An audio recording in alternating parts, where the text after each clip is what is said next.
لا إله إلا الله محمد رسول الله صلى الله عليه وسلم। আল্লাহ তাআলার দরবারে শুকরিয়া যে মহান রব্বুল ইজ্জত ওয়াল জালাল আমাদেরকে জুমার দিনে পবিত্র জুমার সালাত আদায়ের উদ্দেশ্যে আল্লাহ তাআলার ঘর মসজিদে আসার বসার কিছু কথা বলার শোনার তৌফিক দিয়েছেন। আমরা সেই জন্য আল্লাহ তাআলার দরবারে জবান খুলে দিল থেকে অন্তর থেকে মহব্বতের সাথে বলি আলহামদুলিল্লাহ। রাসূল আরবি মুহাম্মদ রাসূলুল্লাহ সাল্লাল্লাহু আলাইহি ওয়াসাল্লামের উপর হাজারো কোটি দুরূদ। আমরা গত সপ্তাহে আলোচনা করেছিলাম নবীর প্রেম ভালোবাসা। এই সপ্তাহে আমরা আলোচনা করব নবীর প্রেম ভালোবাসা নিয়ে রবিউল আউয়াল মাস। যদি সারা জীবনও নবীর প্রেম ভালোবাসা নিয়ে আলোচনা করা হয় তারপরে আলোচনা শেষ হবে না। আল্লাহ তাআলা পৃথিবীতে বহু সংখ্যক নবী রাসূল প্রেরণ করেছেন। সকলেরই মাথার তাজ, মাথার মুকুট আমাদের প্রিয় নবী, আমাদের প্রিয় হাবিব মুহাম্মদুর রাসূলুল্লাহ সাল্লাল্লাহু আলাইহি ওয়াসাল্লাম। আমরা সবাই বলি নবীকে ভালোবাসি, আমরা সবাই বলি আল্লাহকে ভালোবাসি। যে ব্যক্তি নামাজ পড়ে না সে বলে আল্লাহকে ভালোবাসে, নবীকে ভালোবাসে। যে ব্যক্তি দাঁড়িয়ে রাখে না সে বলে রাসূলকে ভালোবাসে। যে ব্যক্তি মসজিদে আসে না সে বলে রাসূলকে ভালোবাসে। যে ব্যক্তি মদ খায়, জুয়া খেলে, তাস খেলে তাকে জিজ্ঞেস করলে বলবে আমি রাসূলকে ভালোবাসি। এমন কোন উম্মত পাওয়া যাবে না, এমন কোন মানুষ পাওয়া যাবে না যে বলে যে আমি রাসূলকে ভালোবাসি না। তো ভালোবাসার মধ্যে ক্যাটাগরি আছে। এখন সবাই বলে আমরা ভালোবাসি, কার ভালোবাসা আসল, কার ভালোবাসা নকল, এটা বোঝার জন্য আমাদেরকে যাইতে হবে সেই সোনালী যুগ রাসূল সাল্লাল্লাহু আলাইহি ওয়াসাল্লামের জামানা। রাসূল সাল্লাল্লাহু আলাইহি ওয়াসাল্লামকে সাহাবায়ে কেরামদের থেকে বেশি ভালো পৃথিবীতে আর কেউ বাসে নাই।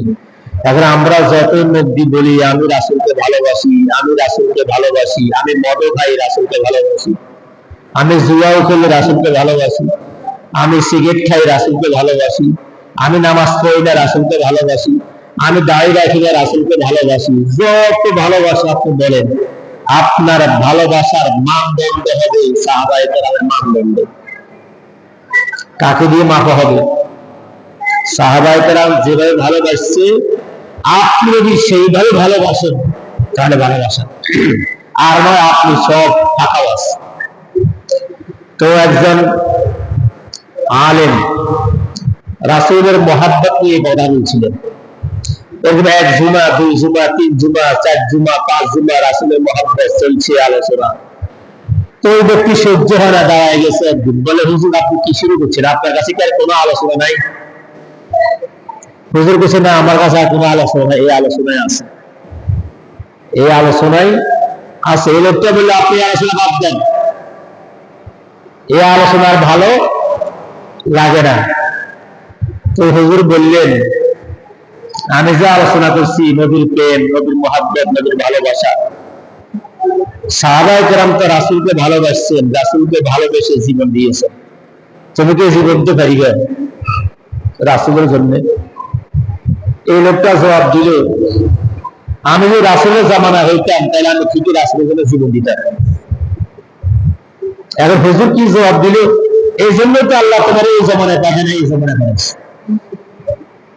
আল্লাহ জানে তুমি ওই জামানায় পাঠালে তুমি জীবন দিতে না, এই জন্য তোমার এই জামানায় পাঠাইছে। মেলা তর্ক বিতর্ক হয়েছে। হওয়ার পরে হুজুর আলোচনা হুজুর শেষ করে চলে গেছে হুজুরের বাড়ির দিকে। এই লোকটা চলে গেছে বাড়ির দিকে, রাত্রে যায় ঘুমাইছে বাড়িতে। কি করছে? ঘুমাইছে। ঘুমানোর পরে স্বপ্নে রাসূল হাজির। কি কপাল ভাগ্য, স্বপ্নে কি হাজির হয়ে গেছে?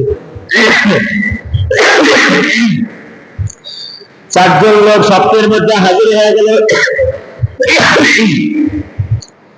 একজন হলেন প্রিয় নবী মুহাম্মদ রাসূলুল্লাহ সাল্লাল্লাহু আলাইহি ওয়াসাল্লাম, আরেকজন লোক হলো রাসূলের প্রিয় সাহাবী, আরেকজন হলো টমটমের ড্রাইভার, অর্থাৎ তৎকালীন সময় ওটের গাড়ি যে চালাইতো তাকে ওটের গাড়ির ড্রাইভার বলা হতো। তিনজন হলো, 4 নম্বর হলো এই বক্তব্য, এই ব্যক্তি 4 নম্বর। এই ব্যক্তি স্বপ্ন দেখতে শুরু করলেন রাসূল সাল্লাল্লাহু আলাইহি ওয়াসাল্লাম পাহাড়ের উৎদেশে ওই ঘোড়ার গাড়ির সামনে দাঁড়ানো সাহাবীকে নিয়ে, আর ঘোড়ার ড্রাইভার বলতেছে, গাড়ির ড্রাইভার বলতেছে, ইয়া রাসূলুল্লাহ, উপর থেকে নিচে কিভাবে নামবেন? আপনি আমার গায়ে উঠেন, আপনাকে আমি সুন্দর করে নামায়া দেই। রাসূল সাল্লাল্লাহু আলাইহি ওয়াসাল্লাম এমন বলছিলেন, আল্লাহ তাআলা কোরআনুল কারীমে বলেন, আরসালনাকা ইল্লা রাহমাতাল লিল আলামিন। আল্লাহ রাসূল এমন একজন রাসূল ছিলেন, এমন একজন নবী ছিলেন, যেই জায়গায় হাত দিতেন সেই জায়গাটা রহমতে পরিপূর্ণ হয়ে যেত। রাসূল আরবি মুহাম্মদুর রাসূলুল্লাহ যেই জায়গায় বসতেন ওই জায়গাটা রহমতে পরিপূর্ণ হয়ে যেত। রাসূল সাল্লাল্লাহু আলাইহি ওয়াসাল্লাম যেই বাড়িতে যাইতেন ওই বাড়িটা রহমত বরকতে ভরপুর হয়ে যেত। রাসূল সাল্লাল্লাহু আলাইহি ওয়াসাল্লাম যে রাস্তা দিয়ে হাঁটতেন ওই রাস্তাটা রহমতে আর বরকতে পরিপূর্ণ হয়ে যেত। এটা আমার ঘোষণা নয়, আল্লাহ তাআলা বলেন, ওয়ামা আরসালনাকা ইল্লা রাহমাতাল লিল আলামিন। সমগ্র বিশ্ববাসীর জন্য, সমগ্র জগতের জন্য আমি রাসূল সাল্লাল্লাহু আলাইহি ওয়াসাল্লামকে রহমত করে প্রেরণ করেছি। আমার রহমত যত জায়গায় থাকবে, আমার রাসূলের রহমত তত জায়গায় থাকবে। এই ব্যক্তি যখন রাসূলকে টমটমের মধ্যে উঠালেন, গাড়ির মধ্যে উঠালেন, ঘোড়ার গাড়ির মধ্যে চড়ালেন, ওই গাড়িটা রহমতে বরকতে ভরপুর হয়ে গেল। ওই গাড়িটা রহমতে বরকতে ভরপুর হয়ে গেল। উপর থেকে নিচে নামতেছে, ওই লোকটা স্বপ্ন দেখতেছেন, গাড়ি নামতেছে। বলেন তো, উপর থেকে নিচে নামতে হলে পিকআপ দিতে হয় না ব্রেক দিতে হয়? যারা গাড়ি চালায় তারা বুঝে উপর থেকে নিচে নামতে হলে পিকআপ দেওয়া লাগে না, ব্রেক ধরে ধরে আস্তে আস্তে নামতে হয়। এবার বলেন তো, গোয়ার ব্রেক কি চাকার মধ্যে না নাকের মধ্যে? কোথায়? নাকে লাগাম লাগায়, ওটা হলো ঘোড়ার ব্রেক। নামতেছে নামতেছে, হঠাৎ করে ঘোড়ার ব্রেক ছেড়ে গেছে, লাগাম ছেড়ে গেছে, আর ব্রেক হয় না, ঘোড়া চলতেছে চলতেছে। গাড়ির ড্রাইভার ডাক দিয়ে বলল, ভাই, যেভাবে গাড়ি চলে উপর থেকে যেভাবে নামে, নির্ঘাত অ্যাক্সিডেন্ট হবে, ভাই তুমি নামো, চাকার নিচে তুমি তোমাকে দিয়ে দাও, চাকার নিচে জোগান হয়ে যাবে, গাড়িটা দাঁড়ায় যাবে, আমি তারপরে গোয়াল লাগামটা ঠিক করে দিব, এরপরে আস্তে আস্তে নামবো, যেন পেয়ারা নবী মুহাম্মদুর রাসূলুল্লাহ সাল্লাল্লাহু আলাইহি ওয়াসাল্লামের কোনো কষ্ট না হয়। লোকটা একথা শুনে চুলকাতে শুরু করলেন, মাথা চুলকায়, চিন্তা ভাবনা করতে শুরু করলেন। লোকটা শুরু করলেন চিন্তা ভাবনা, ভাবতে লাগলো, আমি এত সুন্দর যুবক, এত সুন্দর পুরুষ, আমি যদি একটা আমি মারা যাবো, নির্ঘাত গায়ের চাকার নিচে আমি পড়ি, নির্ঘাত আমি মারা যাবো, আমি মরতে চাই না, চিন্তা করতে শুরু করলেন। এই দিকে লোকটা নামে না, ওই দিকে রাসূলের সাহাবী যে লোকটা রাসূলের সাথে ছিলেন, ওই লোকটা কোনো কথাবার্তা না বলে, লোকটাকে ওই ড্রাইভার বলেও নাই, ওই সাহাবী তাড়াতাড়ি গাড়ি থেকে নেমে গায়ের চাকার নিচে নিজেকে শোয়া দিলে, সঙ্গে সঙ্গে দাঁড়ায় গেল। আর এই দিক দিয়ে লোকটা চোখ থেকে ঘুম ভেঙে গেল, স্বপ্ন ভেঙে গেল। লোকটা চিন্তা করলেন, কি দেখলাম কি দেখলাম কি দেখলাম, আমি তো রাসূলকে স্বপ্ন দেখেছি, কিন্তু রাসূলের জন্য তো জীবন দিতে পারি না। ওই যে হুজুর বলেছে তুমি যদি জীবন দিতেই পারতা, তাহলে তোমার রাসূল, আল্লাহ তাআলা তোমার রাসূলের জমানায় প্রেরণ করতো, তুমি জীবন দিতে পারবে না, এই জন্য তোমার এই জমানায় প্রেরণ করা হয়েছে। লোকটা বলতে শুরু করলেন, বলেন তো এই স্বপ্নের ব্যাখ্যার জন্য কারো কাছে যাওয়া লাগবে? কোন বড় হুজুর যাওয়া লাগবে? কারো কথা দেওয়া লাগবে না। লোকটা হুজুরের কাছে প্রশ্ন করলেন, যেখানে ওয়াজ হয়েছে, মাহফিল হয়েছে, গেলেন কমিটির কাছে, গিয়া বললেন ওই হুজুর কোথায়? লোকটার চোখ দিয়ে পানি পড়ে, পানি পড়ে, পানি পড়ে, কাঁদতেছে আর বলতেছে হুজুর কোথায়? লোকের কমিটির লোকেরা বললো হুজুর তো রাত্রে বিদায় হয়ে গেছে। লোকটা বাইরে ঠিকানা নিলেন, অ্যাড্রেস নিলেন, ওই হুজুরের বাড়িতে গেলেন। হুজুরের বাড়ি থেকে জামা কাপড় চেঞ্জ করলেন, হুজুর বিশ্রাম করবে। এই মুহূর্তে হুজুরের বাড়ির সামনে ডাক দিল, হুজুর আমি ওই লোক আপনার সামনে সাক্ষাৎ করতে চাই। হুজুরের কিছু লোক আছে, সাথী বন্ধু আছে, বললো হুজুর আপনার সাথে সাক্ষাৎ করার জন্য আসছে। বললো তো জিজ্ঞাসা করা হলো, গতকালকে যে আমি আপনার সঙ্গে বেয়াদবি করেছি, আপনার সঙ্গে মাহফিলের মধ্যে তর্ক বিতর্ক করেছি, হুজুর আমি এই লোক। এই কথা বলার পরে লোকটা বললো আসতে দাও। লোকটা গিয়ে চোখের পানি ছাড়তে শুরু করলেন, কাঁদতে শুরু করলেন। চোখের পানি ছাড়তে স্যার বলতেছে হুজুর আমাকে আপনি মাফ করে দেন। বললো তোমাকে কি জন্য মাফ করবো, তুমি তো আমার সঙ্গে কোনো বেয়াদবি করো নাই। বললো ইয়ে হুজুর, আমি যখন আপনার সঙ্গে বিতর্ক করলাম, আপনার সঙ্গে যখন কথা বললাম, কথা বলার পরে দায়িত্ব দিলাম, যখন আমি ঘুমিয়ে গেলাম, ঘুমের মধ্যে রাসূল আমার স্বপ্নে হাজির হয়ে গেলেন। রাসূল আমাকে স্বপ্নের মধ্যে হাজির হয়ে গেলেন। আমি এই স্বপ্ন দেখেছি, একটা গায়ে দেখলাম পাহাড়ের উঁচু দেশে আরো দুইজন লোক, একজন ড্রাইভার, একজন সাহাবী, একজন রাসূল আর একজন আমি চতুর্থ নম্বর। রাসূল সাল্লাল্লাহু আলাইহি ওয়াসাল্লামকে গায়ের মধ্যে উঠানো হলো। রাসূল কিভাবে পাহাড় থেকে নামবেন? রাসূলকে নামার সময় যখন গোয়াল লাগাম ছেড়ে গেল, আমাকে বললো আমি গায়ের চাকার নিচে জীবনটা দেওয়ার জন্য, আমার জানটা দেওয়ার জন্য, আমি গায়ের চাকার নিচে জান দেওয়ার জন্য।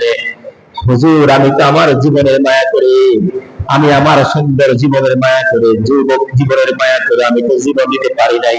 আমার ঘুমটা ভেঙে গেছে। হুজুর ওই যে সাহাবী ছিল, সেই সাহাবী গায়ের নিচে দোকান হইয়া গাড়িকে থামায়া তারা ঘোড়ার লাগাম ঠিক করেছে। হুজুর আমি তো কাজটা করতে পারি নাই।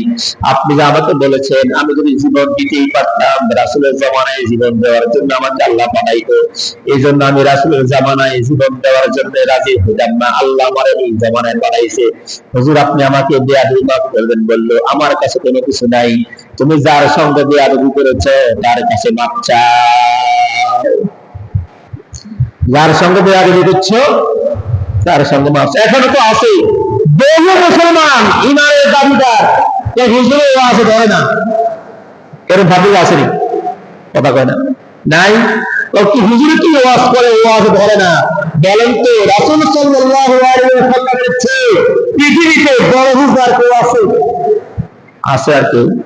রাসূলের চেয়ে বড় হুজুর কেউ আছে? রাসূল তো ওয়াজ করছিলেন, রাসূলের ওয়াজ আবু জেহেল শুনছে, দেখছে আবু জেহেল। বলেন বুঝেন নাই কথা? রাসূল সাল্লাল্লাহু আলাইহি ওয়াসাল্লামের মতো পৃথিবীতে আর কেউ বড় হুজুর হবে না, হতে পারবে না। রাসূল স্বয়ং ওয়াজ করেছেন, কোরআন শরীফে কথা বলেছেন। আবু জেহেল দেখছে, আবু তালেব দেখছে, উতবা সাইবা দেখছে। এবার কি হুজুর শুরু হয়ে গেছে? এটা বলার সুযোগ আছে? নাই। এটা কি হুজুরের দোষ না নিজের দোষ? কার দোষ? স্বীকার করতে হবে কার দোষ? এটা আমার নিজের দোষ। একটা ঘটনা মনে করছি। ঘটনা হইল ছাত্র জীবনে আমরা যখন বাড়িতে আসতাম, প্রায় 6 মাস 1 বছর পর ঢাকা থেকে আসতাম। কোথেকে আসতাম? ঢাকা থেকে। বাড়িতে আসার পরে মা ডিম খাওয়াইতেন, দুধ খাওয়াইতেন, বিভিন্ন জিনিস খাওয়াইতেন, ভালো ফল ফুল। এত কষ্ট করি আইসি পড়ালেখা করি, সেখানে ভালো খাবারের ব্যবস্থা নাই, ডালের পানি আর আলুর ভর্তা, না বুঝেন নাই? এখন তো খুব ভালো খাবার দেয়, উন্নত হয়েছে। তো একদিন দুধ দিয়েছে, কি দিয়েছে? দুধ। দুধওয়ালার বলছে ভালো দুধ দিবেন। দুধওয়ালা দুধ দিয়া ভালো দুধ দিছে। দুধ মা জাল না দিয়া জাল দিছে কে? বনে। কে জাল দিছে? বনে। শিক্ষা আছে এখানে। বনে জাল দেওয়ার পরে আঙুল এসে কয় না, দুধ যখন নষ্ট হয়ে যায় কি কয়? সরা ভরা কয়। কি কয়? দুধ সরা ভরা হয়ে গেছে। এখন দুধ দুধওয়ালারে যাই, এই মেয়া কি দুধ দিছ? মেয়া বরফের তাজা দুধ দিবা হলাম, ঢাকাতে না আইসি, কি দুধ দিছ? তার বিশ্বাস করেন আমি একটা 100% ভালো দুধ দিছি, এতে কোনো সন্দেহ নাই। তো দুধ জাল দিছে কি? দুধ তো আয় জাল দিবে। জাল দিছে কি? মাইয়া জাল দিছে। কে জাল দিছে? বেজাল ওইখানে। দুধের কোনো ভেজাল নাই, হুজুরের কোনো ভেজাল নাই, রাসূল সাল্লাল্লাহু আলাইহি ওয়াসাল্লামের কোনো ভেজাল নাই। ভেজাল কই? যে জাল তার জিগান যাই জিজ্ঞেস রে তো দুধ পাতলা দিছো কোনা দুধ এমন হলুদ করে নিয়ে আসিল আইনি বস সবাই দিছি। ওই যে কাকে দিয়েছে একটু রয়ে গেছে, ঠিক না দেওয়া হলো, যে কদ্দুর রয়েছে ওই কদ্দুর মধ্যে ব্যাকটেরিয়া যত ভাইরাস আছে সেখানে আসে জমা হয়েছে, দুধ দিবার লগে বস ওই ভাইরাস ছয় গেছে, দুধ নষ্ট হয়ে গেছে। এবার বলেন তো দুধের দোষ না ফাটিলের দোষ? কার দোষ? কার দোষ? আমরা যখন হুজুর ও আছে ধরে না, ও আছে কামায় না, এবার কি হুজুরের দোষ না নিজের দোষ? উদাহরণটা বুঝছেন? তাহলে রাসূল স্বয়ং কোরআন থেকে কথা বলেছেন, আবু বকর ধরে নাও, আবু বকর দেখছে, কারে দেখছে? বুঝলেন? আবু তালেবকে এত কষ্ট করে এত সুন্দর করে বলছেন, আবু তালেবকে ধরে নাও, দেখছে কারে? ওমর রে দেখছে, কারে? ওমর রে। তার মানে বোঝা গেল এটা হুজুরদের দোষ না, আল্লাহ যাকে চায় তাকে হেদায়েত দিবে। তাকে কি দিবে? হেদায়েত দিবে। এজন্য রাসূল সাল্লাল্লাহু আলাইহি ওয়াসাল্লাম কে আমাদের বেশি বেশি করে কি করতে হবে? মহব্বত করতে হবে, ভালোবাসতে হবে। এই লোকটা সারা জীবন কাঁদতে তার কাছে, তার মতো এত ভাগ্য নসিব রাসূলকে স্বপ্নে দেখা, এটা কি জানাতের ব্যাপার? বুঝেন নাই? আমরা কত দুরূদ করে ঘুমাই, ডেইলি 100 দুরূদ করে ঘুমাই, নিয়ত করে ঘুমাই, আল্লাহ তোমার হাবিবকে স্বপ্নে দেখায় দাও। দেখে কাবা শরীফ দেখি, রওজা দেখি, রাসূলকে দেখি না। বুঝেন না কি কিছু?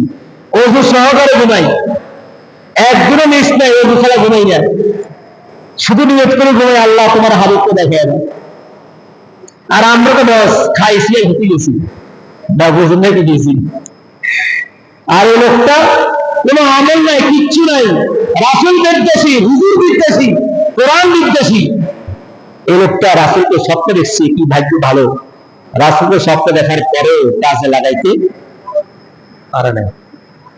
কি বদনসিব, কপাল খোয়া, ভাগ্য খারাপ।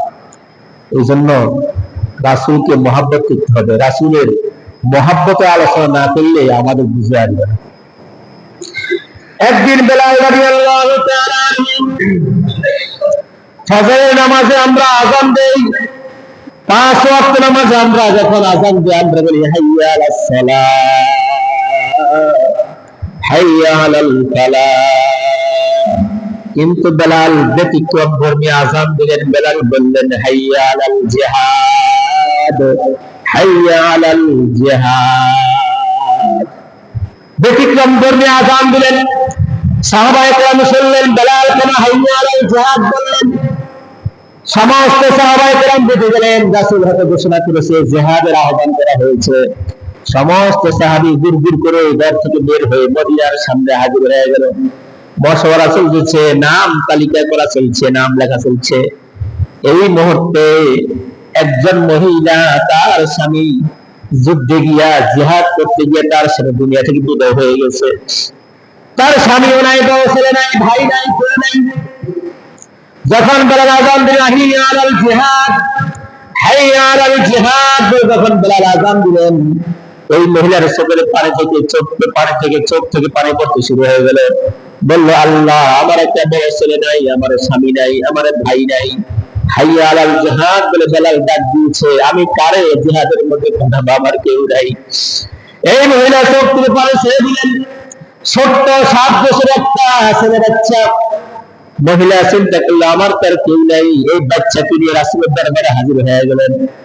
রাসূলের দরবারে গিয়ে বললেন, ইয়া রাসূলুল্লাহ, আমার পক্ষ থেকে আর কেউ পাই নাই, আমার এই 7 বছরের সন্তান আপনি আপনার জিহাদের জন্য নিয়ে যান। রাসূল মিষ্টি হাসি দিয়ে বলল, ও মহিলা, এই 7 বছরের বাচ্চা দিয়ে আমি কি করব? কোনো কাজেই তো আসবে না। আসবে কাজে? কোনো কাজে আসবে না। রাসূল মিষ্টি হেসে বললেন, মহিলা বলল, ইয়া রাসূলুল্লাহ, কাজে আসবে। ইয়া রাসূলুল্লাহ, আমি বলে দেই কি কাজে আসবে? আপনাকে যখন বেঈমানরা তীর মারবে, আপনাকে যখন বেঈমানরা আপনার দিকে তীর নিক্ষেপ করবে, ইয়া রাসূলুল্লাহ, আমার এই সন্তানকে তীরের প্রতিরক্ষা হিসাবে আপনি ঢাল হিসাবে ব্যবহার করবেন। কি হিসাবে? কি হিসাবে? ডাল হিসেবে ব্যবহার করবে। রাসূল বললেন, না, তোমার এই সন্তানকে নেওয়া যাবে না।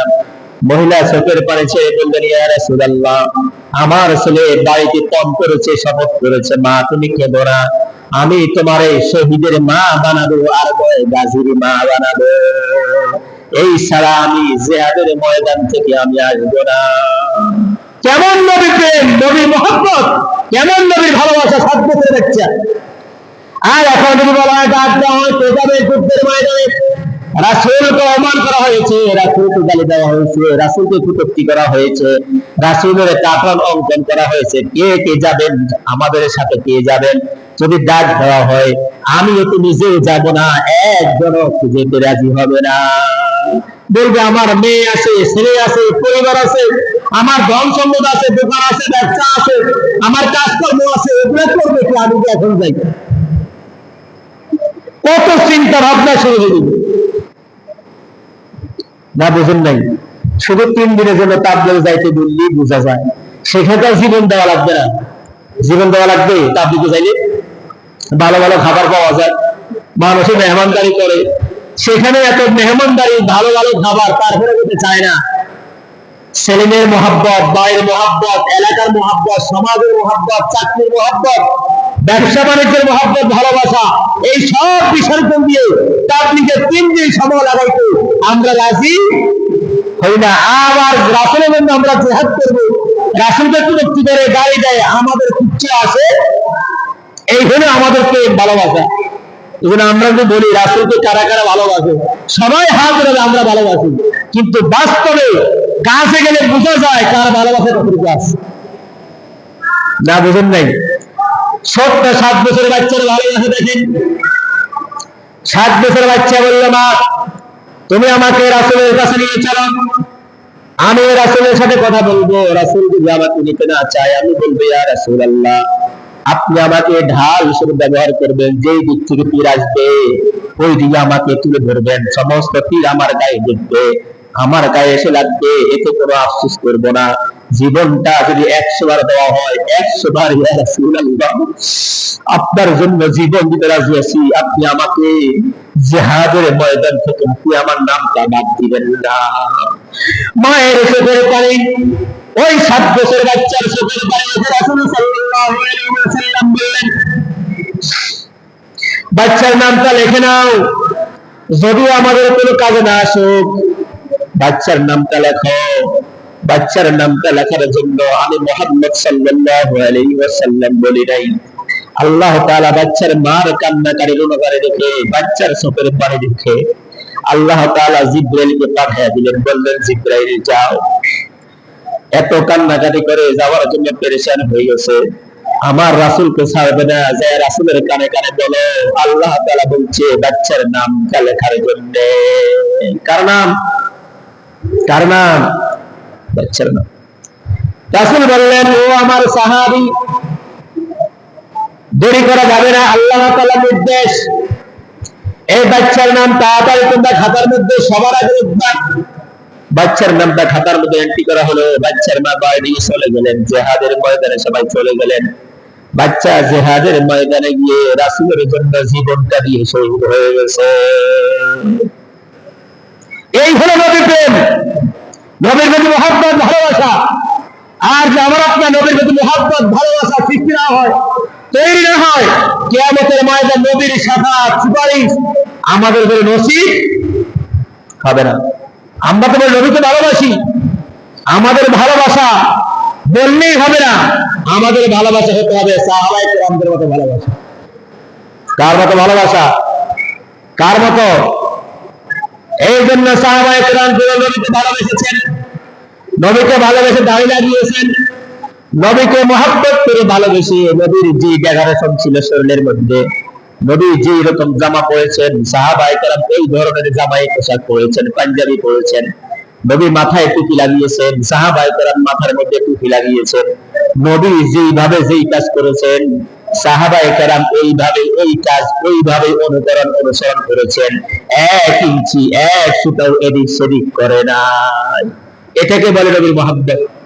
এই জন্য রাসূল সাল্লাল্লাহু আলাইহি ওয়াসাল্লাম বলেন, মান আহাব্বা সুন্নতি ফাকাদ আহাব্বানি, যে ব্যক্তি আমার সুন্নতকে ভালোবাসবে তাহলে সেই আমি নবীকেই ভালোবাসলো। কাকে ভালোবাসলো? যে ব্যক্তি নবীর সুন্নত। এবার বলেন তো, মাথায় টুপি দেওয়া সুন্নত নাকি অন্য কিছু? এবার কারা কারা মাথা টুপি দেন, হাত দিয়েছে? এই হলো আমাদের ভালোবাসা, এই হলো ভালোবাসা। এই জন্য রাসূল বলছেন, মান আহাব্বা সুন্নতি, যে আমার সুন্নতকে ভালোবাসবে। যারা টুপি লাগায় নাই, এবার বলেন তো কেন লাগান নাই? টুপিটা কি ওজন, দাম বেশি? না। লাগান নাই কেন? নিজের প্রশ্ন করেন, কেন তুমি টুপি লাগাইলে না? নামাজ পড়তে আসলা, নবীর সুন্নত কেন তোমার মাথায় নাই? নিজে নিজে একবার প্রশ্ন করেন, কেন তোমার মাথায় টুপি নাই? রাসূল বলছেন, মান আহাব্বা সুন্নতি ফাকাদ আহাব্বানি ওয়া মান আহাব্বানি কানা মাই ফিল জান্নাহ, যে ব্যক্তি আমার সুন্নত ভালোবাসবে সে আমি নবীকে ভালোবাসবে, আর যে আমি নবীকে ভালোবাসবে কানা মাই ফিল জান্নাহ, আর সেই ব্যক্তি আমার সাথে একই জান্নাতে থাকবে। সুবহানাল্লাহ। নবীর সাথে জান্নাত থাকতে চান, নবীর সুন্নতকে ভালোবাসতে হবে। কার সুন্নতকে ভালোবাসতে হবে? নবীর সুন্নতকে। আর নবীর সুন্নতকে ভালো না বাসলে আপনি নবীকে ভালোবাসেন না, আর নবীকে না ভালোবাসলে জান্নাতে যেতে পারবেন? এটা কি আমার কথা না রাসূলের কথা? কার কথা? এই জন্য আমরা বেশি বেশি করে কাকে